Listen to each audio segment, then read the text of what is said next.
El gigante solitario.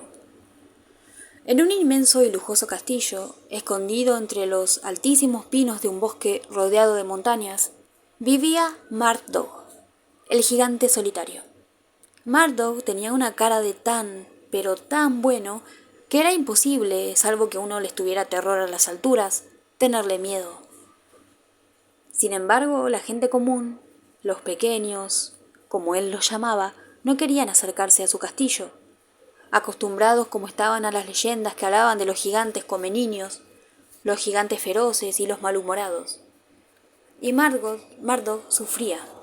A él, que era muy sociable, le hubiera gustado mucho que en su castillo estuviese siempre lleno de gente, de música y de ruido. Él amaba las fiestas, las grandes comilonas, los fuegos artificiales, pero no tenía con quién disfrutarlos. Por eso sufría. Por eso y porque además estaba enamorado y no era correspondido. Pero ¿cómo? Se preguntarán ustedes.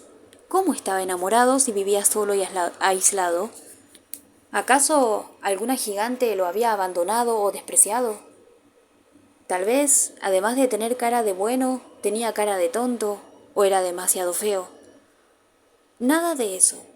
Marduk no sabía de quién estaba enamorado, pero lo estaba. El buen gigante había decidido que en algún lugar lejano o cercano debía existir una gigante como él, con cara de buena, amante de los ruidos y las fiestas y los bailes, capaz de amarlo y de darle hijos, capaz en definitiva de terminar con su soledad. Y de esa imagen suya, de esa imagen que había creado, un poco con la cabeza y mucho con el corazón, de esa fantasía era de la que estaba perdidamente enamorado. El problema era que Marduk, aunque lo había intentado un par de veces, no podía o no se animaba a salir a buscar a su amada. La primera vez que lo había hecho, unos años atrás, la gente de los pueblos cercanos se había aterrado. Apenas lo vieron aparecer por el camino, haciendo retumbar sus pasos y canturreando con una voz tan gruesa que parecía un trueno. Todos corrieron a esconderse, despavoridos. Se encerraron en sus casas, trabaron puertas y ventanas, y espiaron desde allí, rogando a todos los dioses habidos y por haber que el gigante pasara de largo, que no los atacara, que no se llevara a sus hijos. A Marduk eso lo había entristecido tanto que a los pocos días de andar, cansado y hambriento, decidió volverse sobre sus pasos, caminando solamente de noche para no provocar más terror, a encerrarse otra vez en su bosque y su castillo. La segunda vez que lo intentó fue peor todavía. Quiso la casualidad que por esos días, justamente, pasaran por esa parte del reino unos caballeros andantes que habían prometido defender a las doncellas de ogros, dragones y claro está de gigantes. Así que apenas lo vieron aparecer, los valientes caballeros montaron en sus veloces caballos, alistaron las afiladas lanzas y se lanzaron a todo correr contra el pobre Marduk, que mientras subía hacia el bosque, retumbando y tropezando, les gritaba que lo dejaran tranquilo, que él era bueno y no quería hacer daño. Palabras todas que los caballeros, convencidos por la mala fama de los gigantes, entendían exactamente al revés. Por suerte, para Marduk, pero especialmente para los caballeros, ninguno logró alcanzarlo, y el gigante pudo llegar a los límites de su bosque, exhausto y un poco asustado, aunque agradeciendo que no lo hubieran obligado a defenderse con la fuerza, ya que él jamás en toda su vida había lastimado a nadie, ni quería hacerlo. Así es que el gigante no salía de su castillo y se contentaba con una única esperanza. Cada tanto pasaba por el bosque un vendedor ambulante, que no le tenía miedo y que aunque Marduk no lo necesitara, siempre le vendía algo, desde inmensas telas coloridas hasta pequeñas ollas que el gigante amontonaba en su cocina, inútilmente. Cuando terminaba sus ventas, después de varios días de usar y abusar de la hospitalidad del gigante, el vendedor, un hombrecito llamado Fuscaldo, se iba prometiéndole que pegaría en todos los pueblos que visitara unos carteles que el gigante escribiría a mano y que decían, sencillamente, que en el bosque de Perth, cerca de las Montañas Blancas, un gigante llamado Marduk esperaba recibir a una giganta que amara las fiestas, la música y los ruidos para proponerle casamiento. Fuscaldo no siempre cumplía con sus promesas, porque se olvidaba o le daba pereza. Pero cuando lo hacía, en los pueblos donde pegaba los carteles, los vecinos leían asombrados el extraño pedido y pensaban luego que todo era un truco del vendedor para hacerse propaganda y así vender mejor sus telas, sus ollas o lo que fuera que en ese momento estuviera ofreciendo. Pero lo cierto es que un día, en uno de esos pueblos, en Trev para ser más exactos, unos ojos asombrados, los de la dulce Rosaura, se posaron sorprendidos en uno de los carteles de Marduk y al instante brillaron de esperanza. Rosaura era, por supuesto, una giganta, una que al fin acudiría al castillo de Marduk.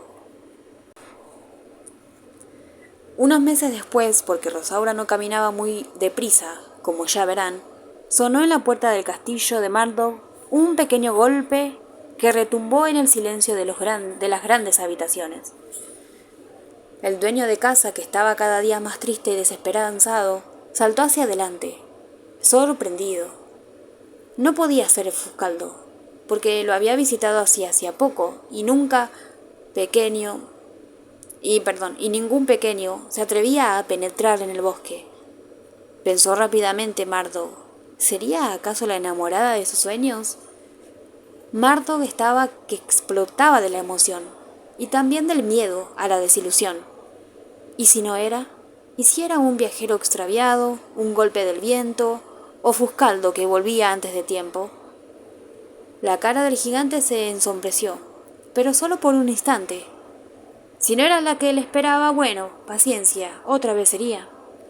Después de todo, cualquiera que lo visitase, fuera quien fuera, lo ayudaría a aliviar su soledad. Y al fin, luego de correr por los amplios pasillos, haciendo temblar las paredes del castillo, Marduk abrió las puertas de par en par, sonriendo y a la vez saludando. «Hola, bienvení», empezó a decir cuando comprendió que frente a la puerta no había nadie. La cara del gigante se puso tan seria y sus ojos tan tristes, que daba una pena enorme. Habría sido un golpe del viento nada más. Marduk se aguantó una lágrima que amenazaba con caerse y empezó a cerrar la puerta, cuando una voz finita y delicada subió hasta él como viniendo de muy lejos. «¡Aquí!», gritaba la voz, tratando de llegar hasta los oídos del gigante. «¡Aquí abajo!». Marduk inclinó la cabeza, sorprendido, y fijó la vista en un pequeño bulto que saltaba junto a su dedo pulgar. Muy despacio, retrocedió. No le gustaban mucho los animales chiquititos como las ratas y los conejos, y no le parecía muy simpático que además hablaran. Pero el animalito, o lo que fuera, seguía saltando y gritando, así que Marduk se agachó con mucho cuidado, lentamente, para descubrir de qué se trataba. Cuando al fin pudo ver quién era la criatura que gritaba, Marduk casi se desmaya de la sorpresa. Frente a sus ojos se encontraba una diminuta mujercita, vestida con una pollera muy elegante, verde, blanca y roja, una camisolita blanca y un pequeño sombrero. Además, la pequeñísima mujer llevaba sobre sus hombros un palito del que colgaba una bolsa de viaje. «¡Por favor!», gritó la mujercita extendiendo los brazos como pidiendo que la alzaran. Marduk no podía cerrar la boca, tan sorprendido que estaba, pero comprendiendo que no podía estar así toda la vida, reaccionó. «Bienvenida», dijo, dando por terminado un saludo, y luego le ofreció a su inesperada visita la palma de la mano para que subiera. «Gracias», dijo ella, haciendo una graciosa reverencia. Murdoch sonrió. La pequeñitísima, como pensó que debía llamarla, era muy educada. Cuando la tuvo frente a sus ojos, Murdoch carraspeó un poco, casi provocando que a la joven se le volara el sombrero, y preguntó de la manera más educada quién era y qué buscaba. «¿No lo adivinas, Margot?», respondió ella. «Soy Rosaura, la giganta. Vine respondiendo a tu llamado». Murdoch abrió otra vez su enorme boca, y los ojos se le agrandaron casi hasta saltársele de la cara. Pero en ese momento comprobó que Rosaura sonreía, y pensando que todo era una burla, frunció el entrecejo.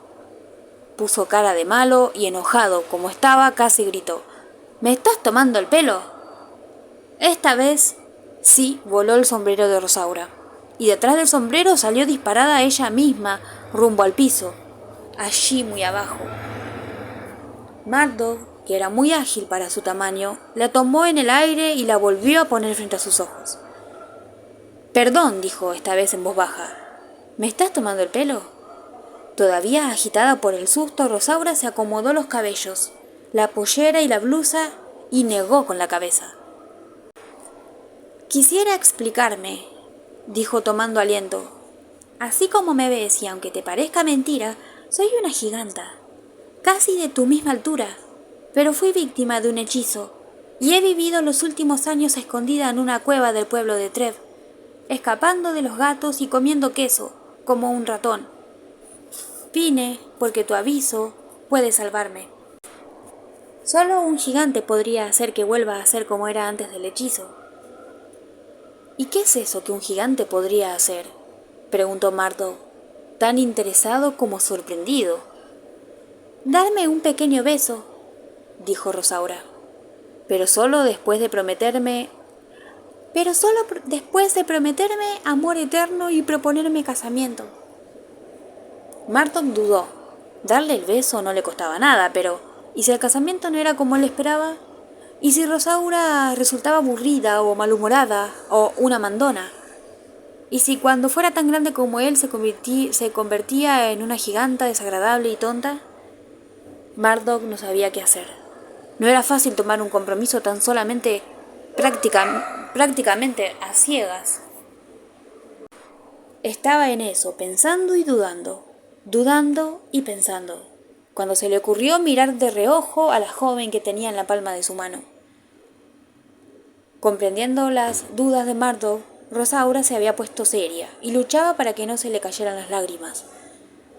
Y fue en ese momento cuando pudo verse en los pequeñísimos ojos de Rosaura, cuando al gigante solitario se le acabaron todas las dudas. Los ojos de Rosaura, aún empañados por las lágrimas, eran idénticos a los ojos de su soñada enamorada. No había error posible. Viendo esos ojos, esa mirada, Murdoch comprendió que ella era la que él había estado esperando, que ella sería para siempre su amada, y lleno de emoción le dijo solemnemente que la querría para toda la vida. La apoyó en el piso, se arrodilló, luego se acostó hasta estar a la altura de su futura esposa, y le pidió, trabándose con las palabras, que aceptara casarse con él. Loca de alegría, Rosaura levantó sus pequeños brazos, se agarró de los bigotes de Murdoch y apoyó sus labios diminutos en la enorme boca del gigante. Al instante un relámpago iluminó el castillo, y frente a los ojos de Murdoch aparecieron los gigantescos pies de Rosaura, y desde arriba llegó su voz, tan dulce como la que el gigante solitario siempre había soñado, invitándolo a levantarse. Y así fue como Murdoch dejó de ser un gigante solitario, para siempre. Su castillo se llenó de música, de bailes y con el tiempo, del ruido que hacían, corriendo y jugando por los pasillos, los 5 gigantitos que formaron la familia de la feliz pareja.